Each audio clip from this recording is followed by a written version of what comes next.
Hello students. अगर आप भी क्लास 10 से बिलोंग करते हैं तो आपके लिए ये वीडियो बहुत ही खास है। समांतर श्रेणी समांतर श्रेणी से हमने आपके लिए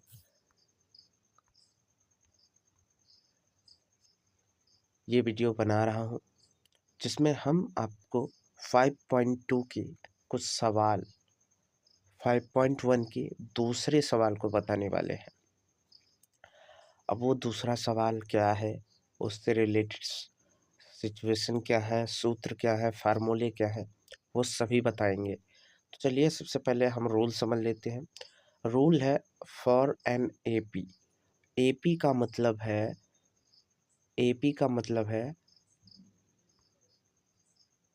समांतर श्रेणी, द कॉमन डिफरेंस। और कॉमन डिफरेंस क्या है? डी। डी से हम डिफरेंस को यानी सामान्य अंतर को दर्शाते हैं। उसका फार्मूला होता है A2 माइनस A1।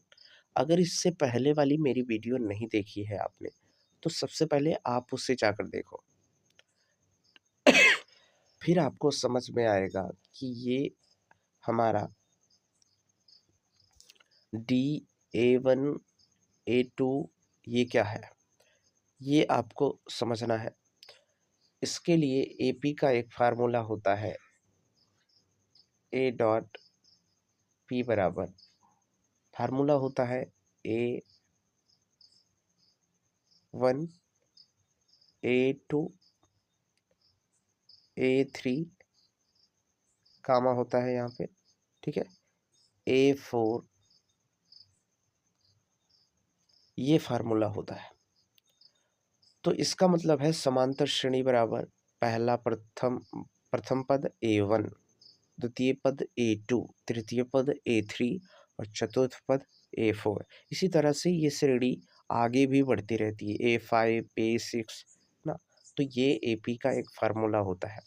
अगर हमें इनमें से कॉमन डिफरेंस ज्ञात करना है तो उसके लिए फार्मूला यहाँ पर दिया गया है, D बराबर A2 माइनस A1। चलिए फिर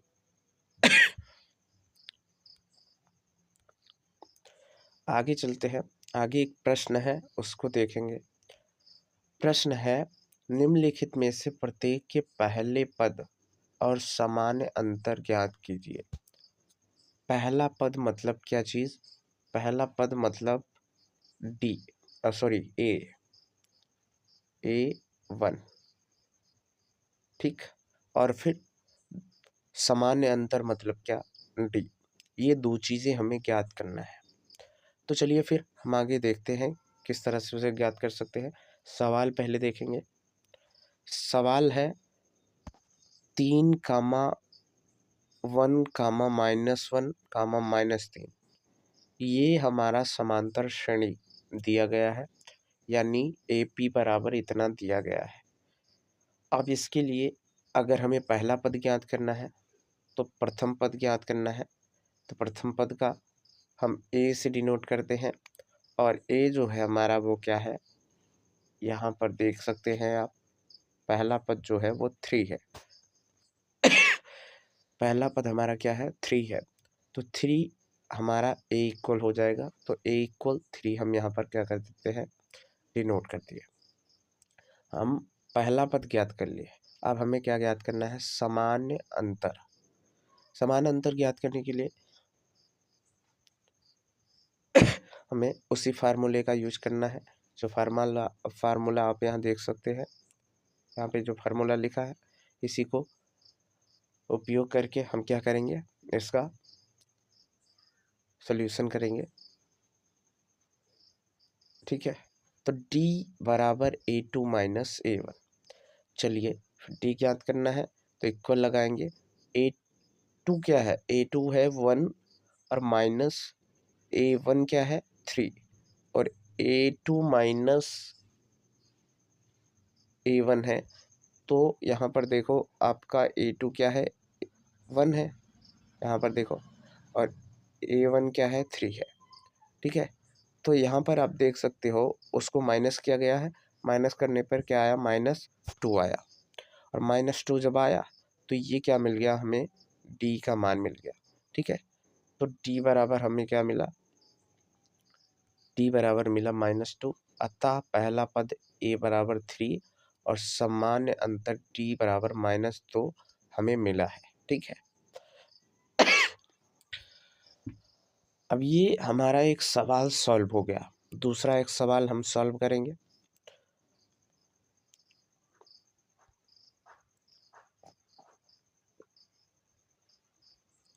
दूसरा एक सवाल है -5, -1, 3, 7। ये एक समांतर श्रेणी यानी AP दे रखा है मुझे। क्या दे रखा है? AP बराबर दे रखा है -5, -1, 3, 7।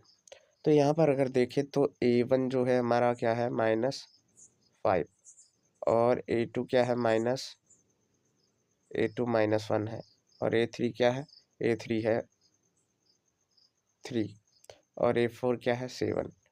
तो इस तरह से आप देख सकते हैं। चलिए फिर इसे भी सॉल्व करते हैं। पहला पद यहाँ पर क्या है, पहला पद मतलब A1, जिसे A से भी डिनोट कर सकते हैं, तो वो है -5।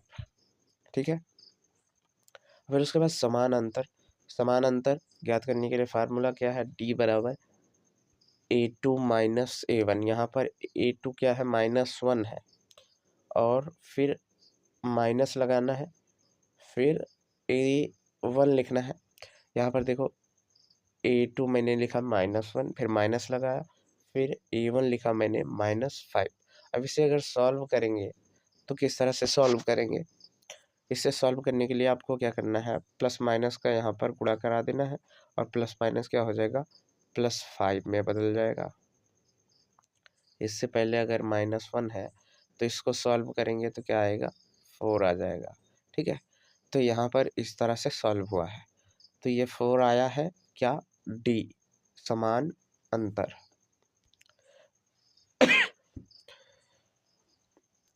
अतः हम क्या कर सकते हैं, लिख सकते हैं पहला पद बराबर -5 और समान अंतर D बराबर 4 है। ठीक है, तो इस तरह से आप इसे सॉल्व कर सकते हो।